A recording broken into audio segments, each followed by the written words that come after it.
Bismillah. Rabbi shrah li sadri wa yassir li amri wahlul 'uqdatam min lisani yafqahu qawli wasaddid bihi lisani wahdi qalbi bijahin nabi wa sahbil ali. Subhanallah la ilaha illallah wallahu akbar. Adada kulli harfin kutiba litab qabla abdi dahra dairin amma ba'du. Al-Mukarram al-Muhtaram Murabbi Ruh wal Jasad Abu Yahya Zainal Ma'arif wa Ummina Ummi Fairuz Ar-Rahdini mata'ana Allah bitul hayati syarifah wa kasfarallahu amsalahuma wa ra'ahum Allah min kulli makruh amin rabbal alamin. Alhamdulillah anak-anakku sekalian, pada malam hari ini kita kedatangan guru mulia Al-Ustaz Entang Hermawan ya. Beliau Sunda ya, Sunda. Beliau ini guru kita, di atas anak jauh. Ustaz Entang ini perbedaan umur 20 tahun. Beliau 50, anak 30. Tapi lebih muda beliau ya, insya Allah. Mudah-mudahan ketularan kesolehan dan keilmuannya lah.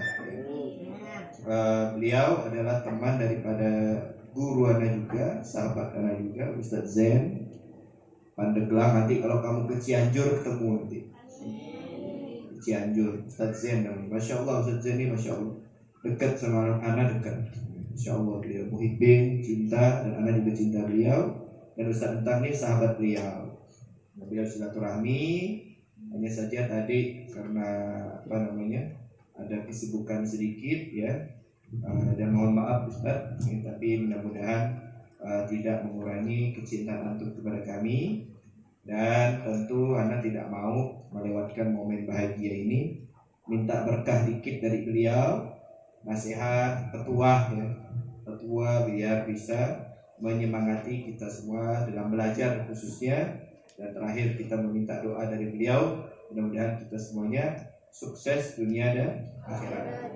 Nah ini saja.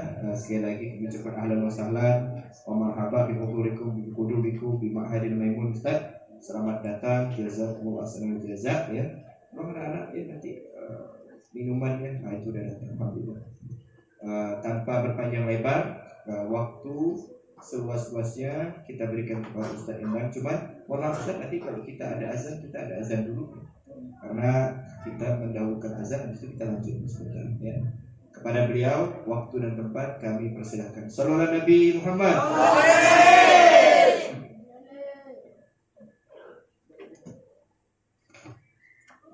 A'udzubillahi minasyaitonirrajim. Bismillahirrahmanirrahim. Assalamualaikum warahmatullahi taala wabarakatuh. Waalaikumsalam warahmatullahi wabarakatuh. Alhamdulillahirabbil alamin. Wa bihi nasta'inu ala umuri dunya waddin. Asyhadu an la ilaha illallahul malikul haqqul mubin. Wa asyhadu anna sayyidana Muhammadan abduhu wa rasuluhu shadiqul wa'dil amin.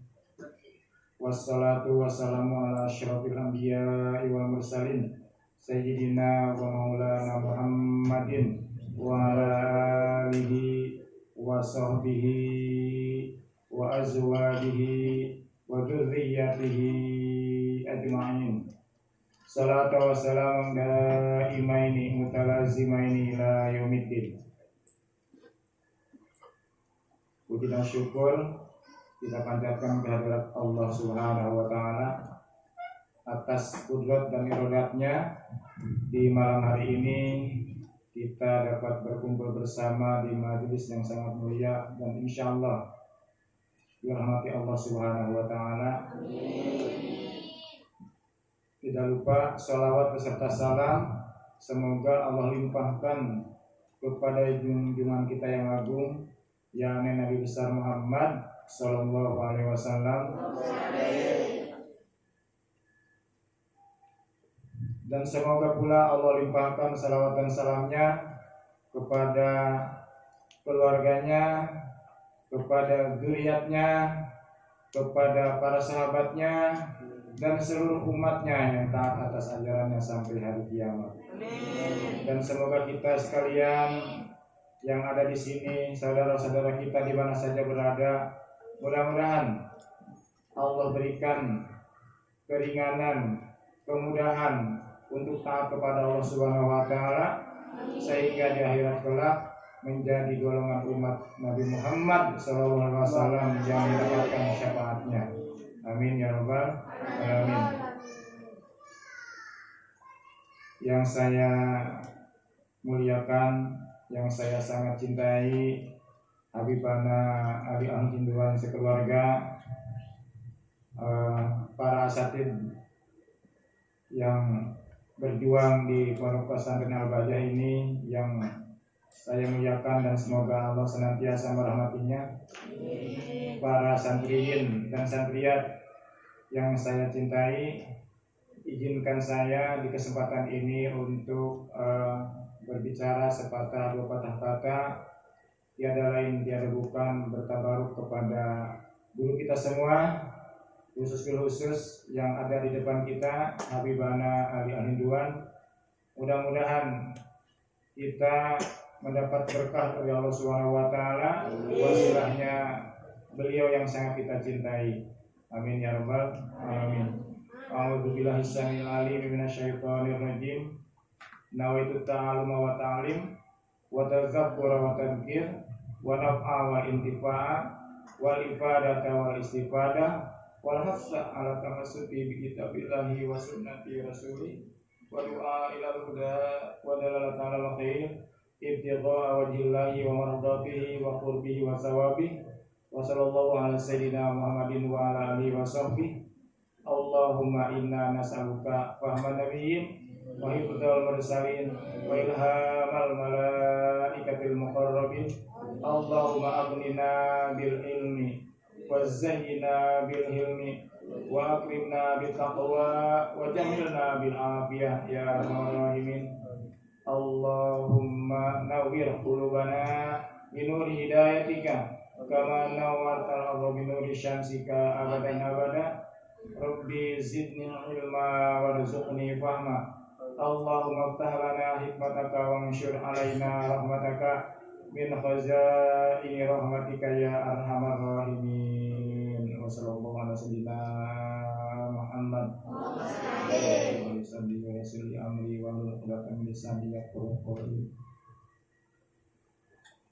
yang kami muliakan Habibana Ali Al-Hinduan beserta keluarga.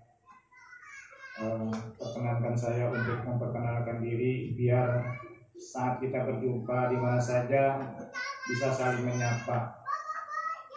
Nama saya Entang Hermawan, asal dari Bandung. Saya lahir di Bandung, ibu saya Blitar, bapak saya Panjalu. Tapi entah kenapa mereka berada di Bandung dan saya lahir di Bandung, tepatnya di daerah Cangkring. Saya sudah beranak 6, jadi anak saya 6 dan sudah punya cucu 2. Mohon doanya dari Habibana beserta para santri yang ada di sini, para tulab. Mudah-mudahan kami dijadikan Allah keluarga yang mendapat lindungan Allah Subhanahu wa taala, senantiasa ada di dalam jalan yang diridhai Allah Subhanahu wa taala.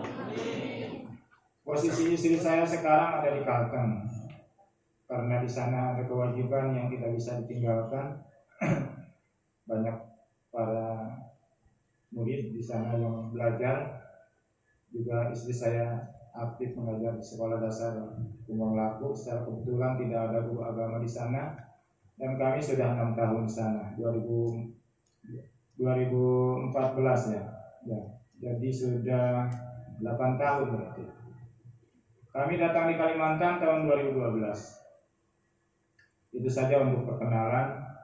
Oh iya, terkait beberapa hal terkait COVID di saat itu, karena saya itu statusnya adalah Ustadz PT, Ustadz yang dikondisikan PT, PTN Juliawati di Kalteng.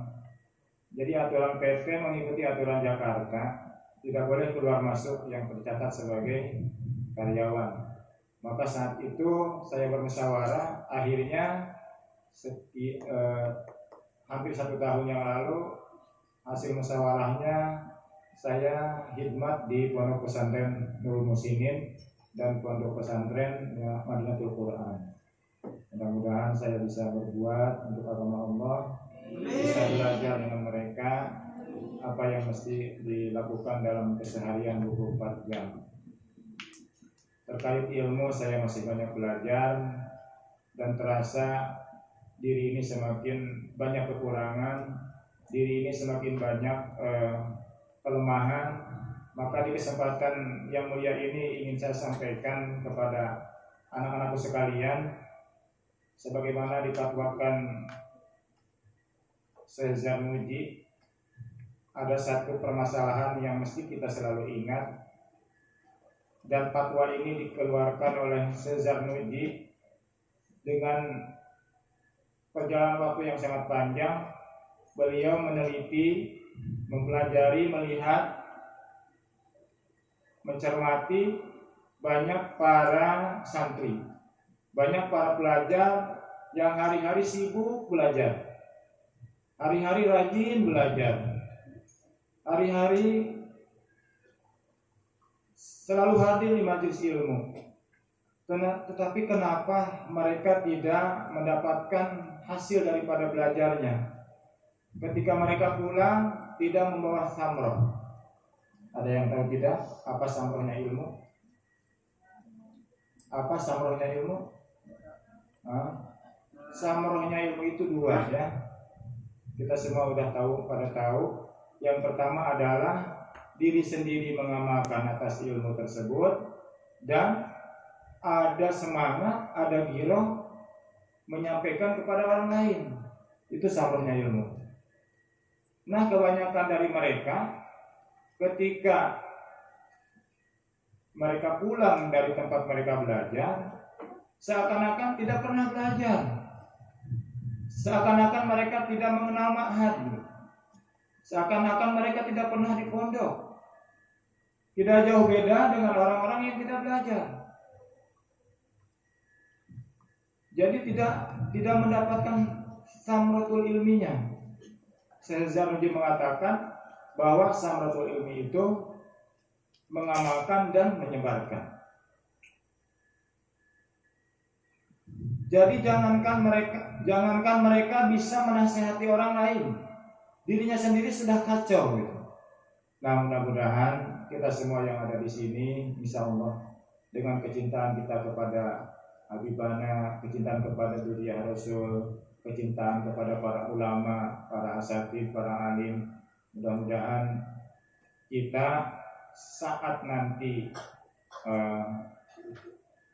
pulang, saat nanti kita kembali ke rumah masing-masing, kita mendapatkan samroh ilmu. Amin. Kita semakin rajin mengamalkan ilmu, semakin rajin ibadah tentunya, dan kita bisa berbuat amar ma'ruf nahi munkar. Karena Allah tegaskan, a'udzubillahi samil alim minasyaitonir rajim, wa takum minkum ummatun yad'una ilal khair al-ayah. Jadilah di antara kalian orang yang amar ma'ruf nahi munkar. Wallahu a'lam bishawab. Wallahu a'lam bishawab.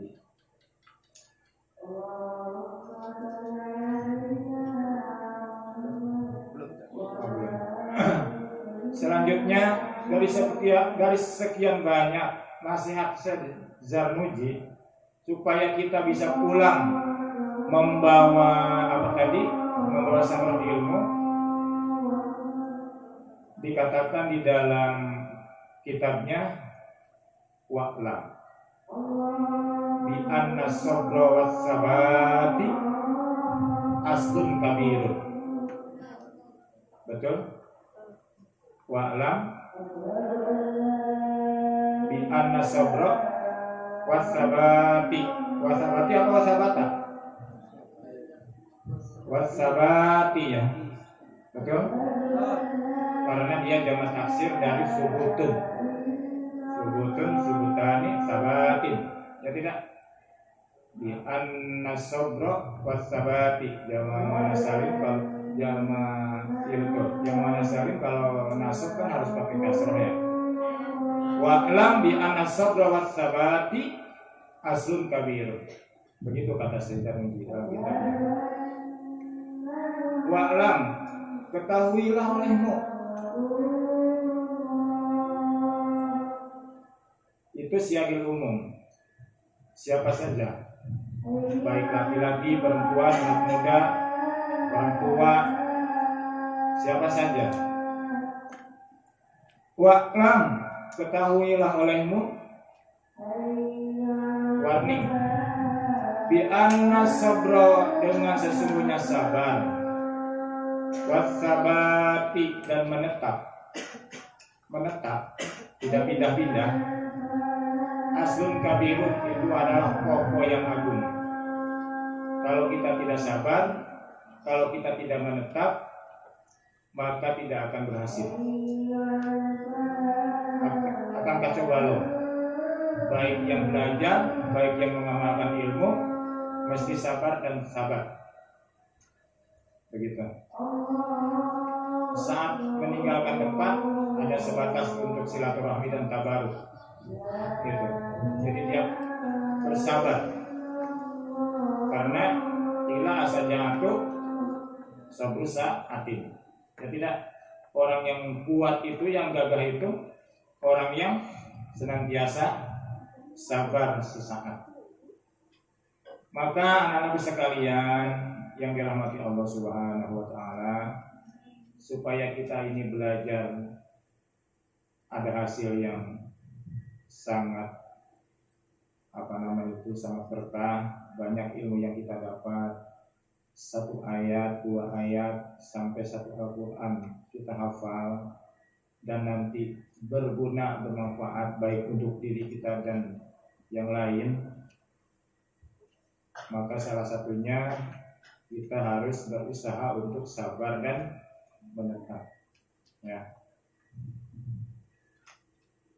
Arti daripada sabar dan menetap ini, kita fokus dengan segala arahan guru-guru kita. Begitu. Kita tidak harus, kalau pakai bahasa anak muda sekarang itu, menawar, berintervensi. Ikuti saja. 24 jam apa yang sudah diatur, dari mulai bangun sampai ke menjelang tidur, kita harus cermati apa yang menjadi jadwal kita, apa yang menjadi kewajiban kita. Ya, tidak harus ada tindakan kedua ketiga. Ketika datang belnya, waktunya kita harus duduk di majelis, segera duduk di majelis. Ketika saatnya kita amaliyah, sholat berjamaah, segera datang di masjid, datang di tempat kita berjamaah. Jangan ada istilah dipanggil-panggil dan sebagainya, karena itu akan mengurangi keberkahan kita. Namun demikian manusiawi, manusia itu kan istilahnya tidak dalam satu tidak dalam satu medan, artinya dia kadang turun, naik dan sebagainya. Maka kita di sini harus banyak berdoa, berzikir, ya, harus banyak berzikir, mengingat Allah, harus banyak berdoa, memohon, ya Allah, berikan kami keistiqomahan, kami untuk bisa bersabar menghadapi segala tantangan. Karena sabar itu memang sungguh-sungguh aslun kabir. Coba lihat di sejarah Nabi Yunus apa yang terjadi saat Nabi Yunus tidak istiqomah. Masih mending seorang nabi dimaksud oleh Allah Subhanahu wa taala. Kalau kita gimana? Kalau sudah meleset ya tergelincir. Nabi Yunus ketika tidak sabar pergi dari perjuangan, apa yang terjadi? Mengembara lama sampai beliau bertaubat, la ilaha illa anta subhanaka inni kuntu minadz dzalimin. Mungkin anak-anak sekalian tak pernah mendengar dan tahu tentang kisah itu. Saya tidak terlalu lebar ke situ, takutnya nanti meleset dari mengkondisikan waktu yang ada ini karena sangat singkat. Kembali lagi kepada yang tadi, hakikatnya Allah SWT, kita berkumpul di sini, syariatnya saya berbicara di depan anak-anak sekalian. Saya ingin berpesan, tolong kalimat itu sampai mati jangan dilupakan lagi. Wa'alam bi anna sabra was sabati aslun kabir. Ketika kita meleset dari kesabaran, meleset daripada keutuhan, maka kita akan hancur lebur. Hari-hari kita nengok pohon kelapa, betul tidak? Ada buahnya tidak? Coba kalau pohon kelapa baru ditanam, lalu dicabut, apa yang terjadi? Berbuah tidak? Jangankan berbuah, pohonnya pun tidak besar, ya tidak. Tapi kalau dia utuh, sesuai dengan kaidah yang disampaikan para penasihat agama, al-istiqomah apa?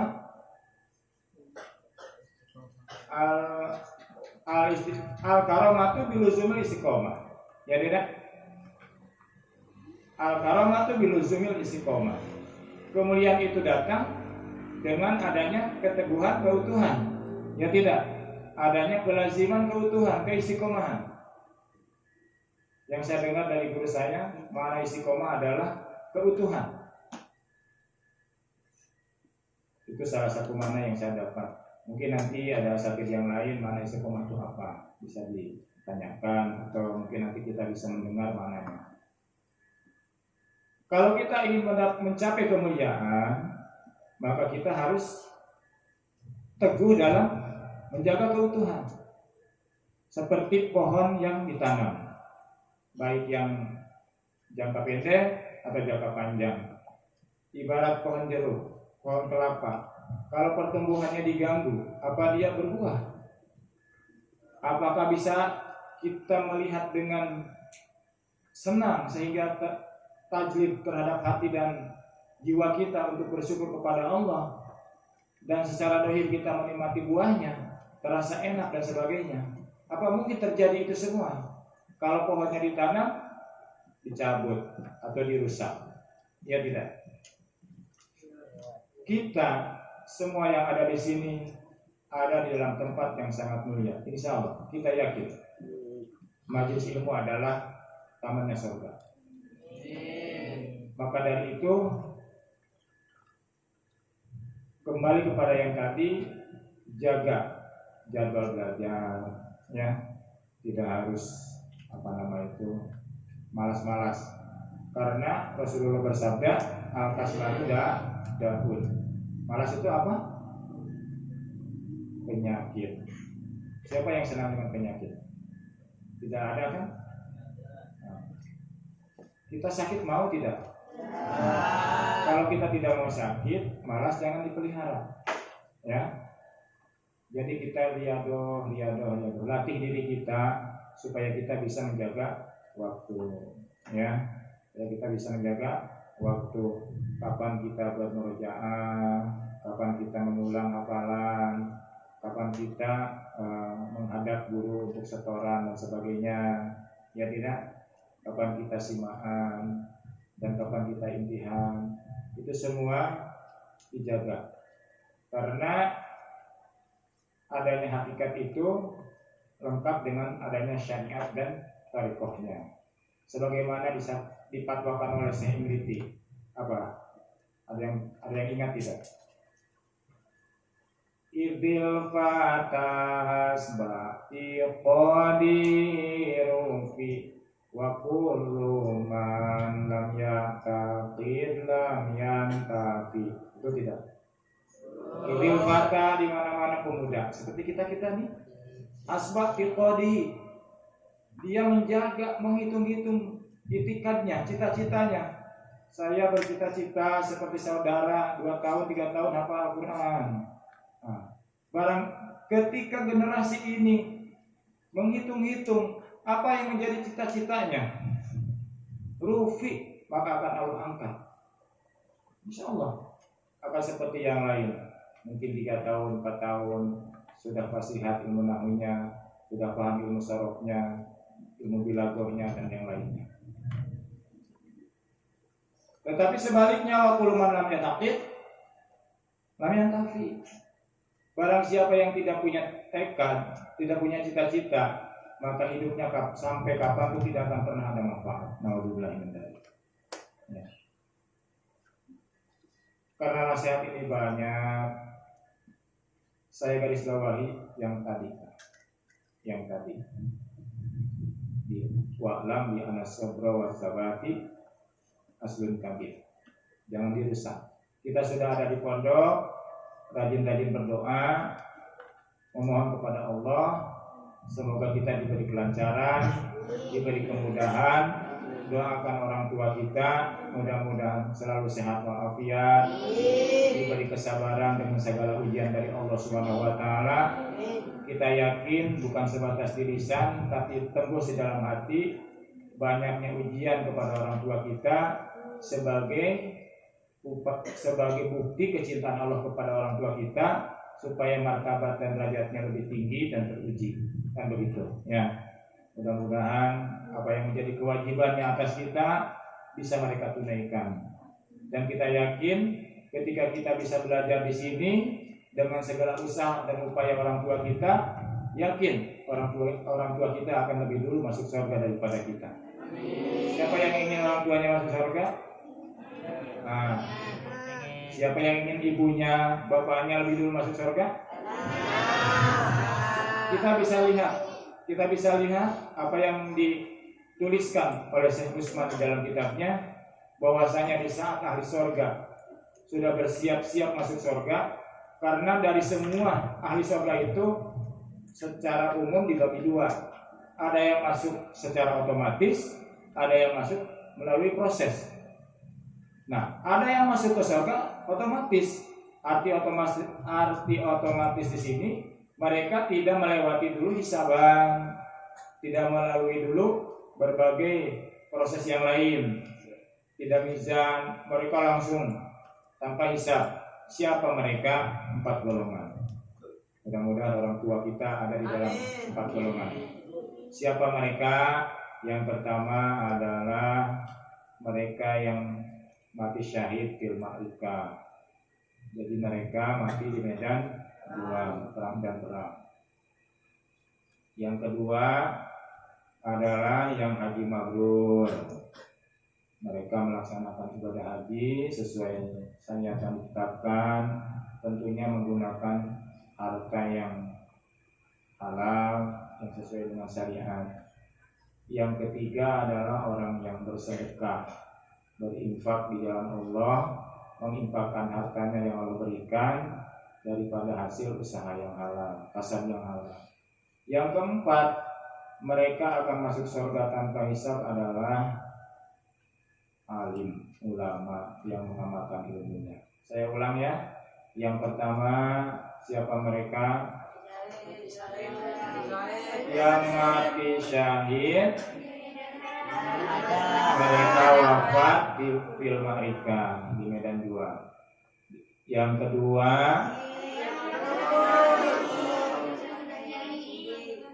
yang melaksanakan haji dan hajinya mabrur ya. Yang ketiga, orang yang berinfak ya, hasil usaha kasar yang halal diinfakkan di jalan Allah. Yang keempat, alim ulama yang mengamalkan ilmunya. Kita tidak berlebih, mudah-mudahan hati kita bisa diikhlaskan oleh Allah. Mudah-mudahan Habibana, guru kita yang hadir di depan kita, mudah-mudahan Allah menjadikan alim yang mengamalkan ilmunya sehingga bisa mengajari kita. Amin ya rabbal alamin. Nah, di saat pintu surga mau dibuka, keempat golongan tadi berdesakan di pintu surga. Singkat cerita, Allah Subhanahu wa taala memerintah kepada malaikat Jibril suruh menyelesaikan mereka yang sedang berdesakan. Maka ditanyalah oleh malaikat Jibril, golongan pertama, siapa kamu, mau kemana? Dijawab oleh mereka, kami ini orang yang mati syahid, mati fil ma'rikah, di medan perang. Maka kami berhak masuk surga tanpa hisab. Lalu malaikat Jibril bertanya, dari siapa kalian tahu itu? Dari ulama. Oh, mundur dulu. Guru kalian juga belum masuk. Tidak boleh tarful adab. Mundur mereka. Kalah mereka. Tidak berdesakan lagi, mundur. Terus yang kedua ditanya siapa kira? Haji Mabrur. Malaikat Jibril bertanya, siapa kalian? Mau kemana? Kami Haji Mabrur, berhak masuk surga tanpa hisab. Dari siapa kalian tahu itu? Dari ulama. Oh, mundur lagi. Jangan dulu. Ulama juga belum masuk. Terus yang ketiga ditanya siapa? Yang berinfak di jalan Allah dengan harta yang hasil usaha halal tadi. Ditanya mereka, siapa kamu? Siapa kalian? Mau kemana? Dijawab oleh mereka yang berinfak di jalan Allah tadi dengan harta yang halal tadi. Kami semasa di dunia selalu berkasab dengan cara yang halal dan kami infakkan di jalan Allah. Terus kalian tahu dari siapa? Orang yang kasab di jalan halal masuk surga tanpa hisab? Dari ulama. Oh, ulang dulu. Ulama juga belum masuk. Mundur mereka. Ketiga golongan dengan tertib. Setelah itu maka malaikat Jibril bertanya kepada siapa? Kepada alim ulama. Ketika alim ulama dijawab gimana? Menangis. Nangis. Berkata sambil menangis, kami tidak akan bisa istiqomah di dalam mengajar. Kami tidak bisa membimbing para murid, para santri. Kami tidak akan bisa membangun majelis, membangun masjid, tempat tidur para santri kalau tidak ada impaknya orang-orang yang bersedekah di jalan Allah. Apa kata malaikat Jibril? Betul kau alim. Maka dipersilahkanlah orang yang berinfak di jalan Allah masuk surga lebih dulu. Begitu. Bisa dipahami tidak? Supaya lebih ain dilihat di kitab Duratul Nasihin, ya. Di bab sedekah kalau tidak salah. Bahkan berulang-ulang di dalam kitab itu. Terkait kebenaran atau tidaknya saya tawakuf, tapi yang saya ceritakan tadi ada di dalam kitab Duratul Nasihin. Intannya para penasehat, ya. Silakan dikaji, dipelajari ilmu nahunya, ilmu sorofnya, perbanyak lugohnya, perbanyak latihan, karena harus banyak latihan, ya. Sehingga kita nanti ibarat orang bohong itu, kita mengenal 1000 bisa menyimpulkan 100. Dengan 1000 tadi berdonasi berbaca semua, ibaratnya kan begitu. Jadi harus banyak latihan. Jangan bosan-bosan terus latihan. Manusia memang punya sifat bosan, manusia punya sifat berubah, tapi kita harus dalam kategori yang wajar, ya. Terlambat sekali tidak masalah, gitu. Tapi jangan sampai terjadi karena sesuatu lalu kita malas untuk belajar, berbohong dan sebagainya. Tidak boleh, ya. Apa yang kita lakukan harus dalam apa yang sudah direncanakan, yang sudah disunahkan oleh guru kita di pondok, ya, yang sudah ditetapkan. Jangan intervensi. Berbalik pada yang tadi, maka mudah-mudahan orang tua kita, saudara-saudara kita lebih peduli kepada pondok pesantren, sehingga segala kebutuhan kita bisa terpenuhi, paling tidak secara wajar. Di sisi lain, ingat apa yang dipesankan Nabi, malam yashkurin nas lam yashkurillah. Betul? Barang siapa yang tidak pandai berterima kasih kepada manusia, maka dia tidak akan pandai bersyukur kepada Allah. Kawan di pondok sudah banyak bantu kita, menolong kita, apa yang menjadi kebutuhan kita, selalu tolong kawan.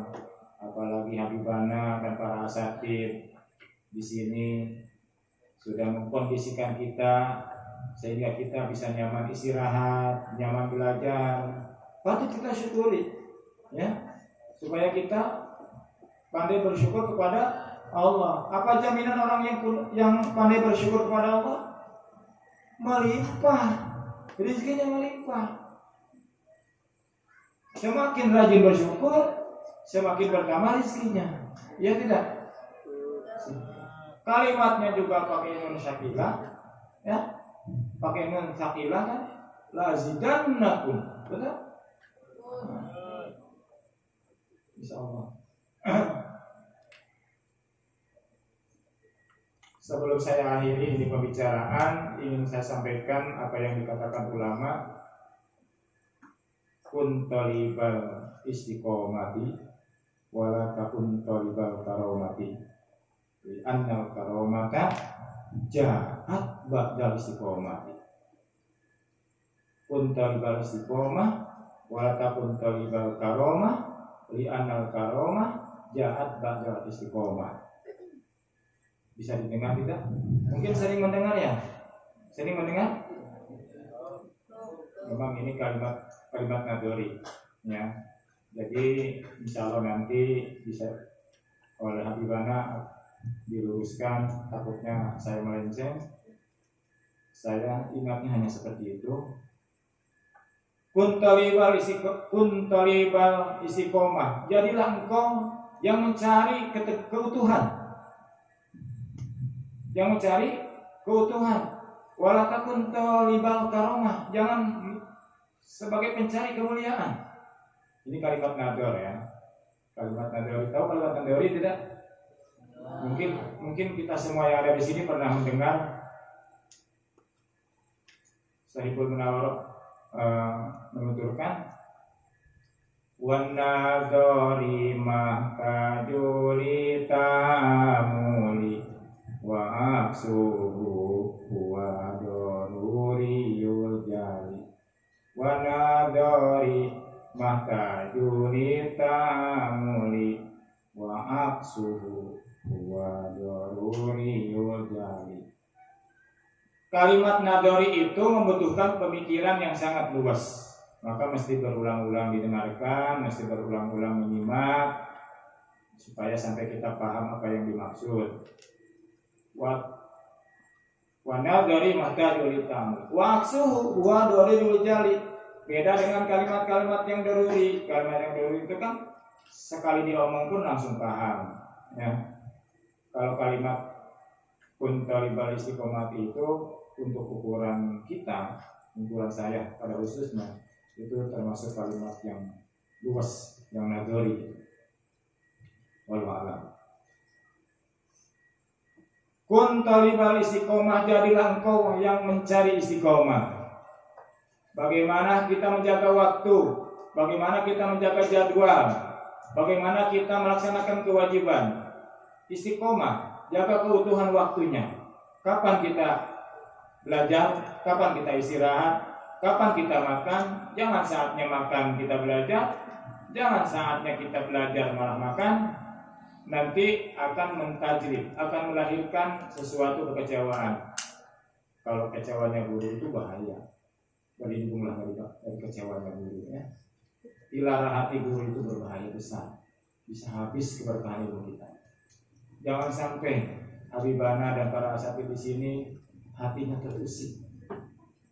Saat terusik marah dengan kita. Jangan sampai, ya. Ya tidak. Doakan guru-guru kita supaya semakin khusyuk berdoa, mendoakan kita agar menjadi anak-anak soleh, pintar, cerdas, ya. Mudah-mudahan mereka istiqomah dalam berusaha dan berupaya membina kita, mendoakan kita, dan semoga doanya makbul diterima Allah Subhanahu wa taala. Kalau doa Habibana kita, guru kita, asatidz kita di sini makbul doanya, nyaman kita insyaallah. Ya. Kita tidak ujub, kita tidak takabur, nyaman. Kembali kepada yang tadi, kun talibal istiqomah. Carilah oleh kalian keteguhan, keutuhan. Seperti pohon kelapa tuh, tengok, ya. Coba kalau pohon kelapa ditebang yang sudah berbuah, apa yang terjadi? Tinggal bongkotnya aja kan. Tapi kalau dia utuh terus tumbuh, semua orang bisa menikmati. Wala takun talibal karamah. Jangan mencari kemuliaan. Khawatirnya kalau mencari kemuliaan di depan guru rajin belajar, saat guru tidak ada tidur. Di saat ada yang bimbing, rajin belajar, Al-Quran dibaca terus diulang-ulang, ya tidak. Ada selang waktu pembimbing berhalangan, malah libur, bubar malah, tidur malah, ya tidak. Supaya kita bisa mencapai tujuan, cari itu keutuhan, jangan kemuliaan. Karena kemuliaan ini arahnya ada kemungkinan kanan dan kiri, ya tidak. Ingin mulia sebatas dimuliakan manusia, dipuji sama guru, itu bahaya nanti, ya tidak. Masih mending utuh ingin dimuliakan Allah. Tapi kadang manusia kan ada di antaranya hanya sebatas ingin dimuliakan sama manusia lagi, maka bahaya. Ya. Li'annal karamata, karena sesungguhnya kemuliaan ja'at dari istiqomah. Ulama mengatakan kemuliaan akan lahir sendirinya saat kita utuh, ya tidak? Saat kita teguh, saat kita istiqomah. Mungkin nanti kekurangannya diluruskan sama guru kita yang ada di sini, Habibana. Kalau saya ini memang bukan ahli ilmu, insya Allah mudah-mudahan diberi semangat terus untuk senantiasa belajar. Ya. Yang kita muliakan Habibana, mungkin pembicaraan saya mohon maaf atas segala yang tidak nyaman di hati anak sekalian. Saya tidak ada maksud menyinggung hati anak sekalian. Mudah-mudahan kita bisa sabar dan kita bisa menetap istiqomah. Simpan baik-baik ketika orang bertanya berapa tahun mondok di Al-Bahjah, 3 tahun SMP, 3 tahun SMA, setelah itu pulang. Simpan baik-baik kalimat itu. Kita tidak usah pulang kalau guru belum mengarahkan. Ya, ingat ya, ingat. Jangan berpikir pulang, berpikir istiqomah, biar kita menjadi orang mulia. Ya. Aku lupa lihat wastaghfiruh innahu ghafurur rahim. Usikum wa iyyakum bittaqwallah. Wabillahi taufiq wal hidayah. Wassalamualaikum warahmatullahi wabarakatuh. Waalaikumsalam warahmatullahi wabarakatuh. Masyaallah, terima kasih kami aturkan. Syukur kathiran Ustaz tentang luar biasa ilmu yang beliau sampaikan. Ana juga dapat ilmu banyak sambil murojaah. Jujur aja Ana agak lupa dari definisi nazari. Sebab mikir apa yang kayak pernah dengar. Oh, ternyata nazari yang dimaksud adalah yang dimantik. Wah, ternyata ingat nazari sama daruri. Karena ilmu itu ya gitu, kita nggak ngajar di sini, dan di Pontianak ini jarang kita ngajar mantik. Alhamdulillah antum mengingatkan kembali. Nah, begitu Pak. Jadi banyak sekali faedah yang kita dapatkan dari beliau. Luar biasa ilmunya. Dan apa yang beliau sampaikan tadi, antum sampaikan itu persis dengan problematika anak-anak. Masalah anak-anak. Anak-anak ini rata-rata ingin pulangan semua. Pulang. Dari muka aja udah kelihatan. Pulang. Ya. Apalagi yang putri, balik, tak betah, kita nak kawin. Alhamdulillah beliau kasih nasihat tadi, tinggal diamalkan. Ya, wa'lam anna as-sabra wa tabat asrul kabir bi tahsilil ilm.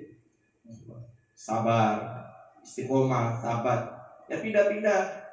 Setahun di Al-Bahjah, nanti tahun depan di pondok lain, nanti pondok lain pindah lagi. Ada kejadian. Karena setiap pondok itu punya programnya masing-masing. Sini tahunnya mungkin Al-Miftah, pondok lain Jurumiyah, pondok lain Alfiyah. Belum selesai Al-Miftah, udah pindah Alfiyah.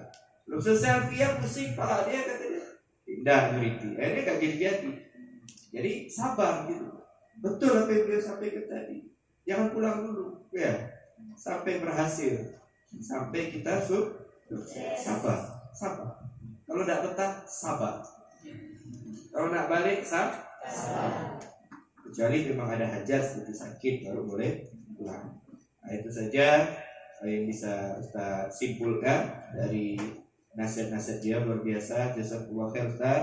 Mudah-mudahan ya beliau bisa datang kembali memberikan nasihat sepatah dua patah kepada kita semua. Alhamdulillah. Terima kasih Ustaz ya. Senang sekali atas kehadiran antum. Mudah-mudahan ini bukan kedatangan yang pertama dan terakhir. Mudah-mudahan bisa datang kembali pada pertemuan berikutnya memberikan nasihat yang jauh lebih seru lagi dan lebih bermanfaat lagi tentunya. Amin ya rabbal alamin. Kita harapkan mudah-mudahan beliau panjang umur dan afiat, memberikan nasibnya dunia sampai akhirat, memudahkan segala urusannya dan dijadikan hamba yang mendapatkan ridha Allah, mencintai Nabi Muhammad dan pastinya dibanggakan oleh Nabi Muhammad SAW. Amin amin ya rabbal alamin. Kita akhiri dengan pembacaan doa kafaratul majlis. Subhanakallahumma wa bihamdika asyhadu an la ilaha illa anta astaghfiruka wa atubu ilaik. Wassalamualaikum warahmatullahi wabarakatuh.